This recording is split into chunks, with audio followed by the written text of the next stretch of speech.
it's Sheena the Sports Report Girl back with your college football week in review.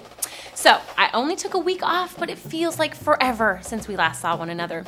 I hope everyone had a great Thanksgiving holiday. Mine was just what I needed, lots of family, friends, and good food. But someone who clearly didn't have a good Thanksgiving was Tommy Tuberville. After losing to Alabama 36-0, Tommy stepped down as the Tigers head coach.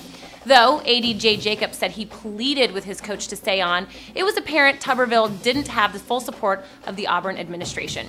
A leading candidate for the job is Texas Tech's Mike Leach, which is funny because Leach runs a spread offense, the same type of offense Tuberville was criticized for trying to install earlier in the season. Speaking of Leach, the Red Raiders have made him an offer he may not be able to refuse. 5 years, $12.1 million. With a one-loss Tech out of BCS, I'd expect Mike to look for a new challenge this fall.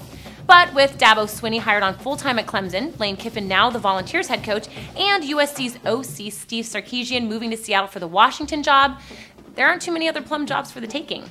Someone else who clearly didn't have a good Thanksgiving was Mack Brown. The Longhorns head coach had to withstand the indignity of watching a team he beat earlier in the year leapfrog him into the Big 12 championship game. Not only did his kids beat the Sooners, they beat them by 10 points on a neutral field. Still, something makes me feel like this is karma biting him in the ass for his campaigning against Cal a few years back for that at-large BCS berth. Now that all the championship and rivalry games are finally in the books, the bowl picture is coming more into focus. With Florida and Oklahoma winning their respective conferences, we have our BCS championship game set for January 8th. We've already discussed Texas's beef with the system, but from where I sit, that's about the only complaint anyone can have. Alabama gave Florida a good game, but the Gators were the better team down the stretch. And it's tough to argue with the numbers the Sooners put up over the last month. So the Rose Bowl is set for USC to host Penn State, which is great for Joe Pa. It's been far too long since he was last in Pasadena.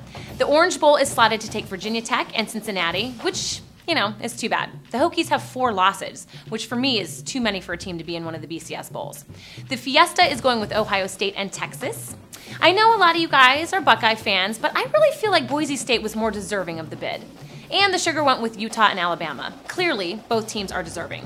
But I would have liked to see the Utes in the Fiesta playing Boise State. That way we'd at least have one matchup of undefeated teams.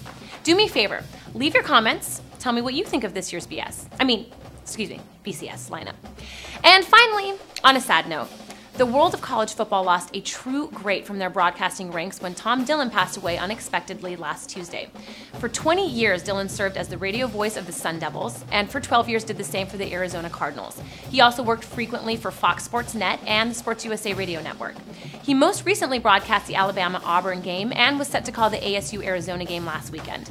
Dillon's passion for the game will surely be missed. Okay guys, that is it for this week, but be sure to rate and leave your comments on the BCS lineup. And if you haven't yet, please subscribe or send us a friend request. I could definitely use some more friends.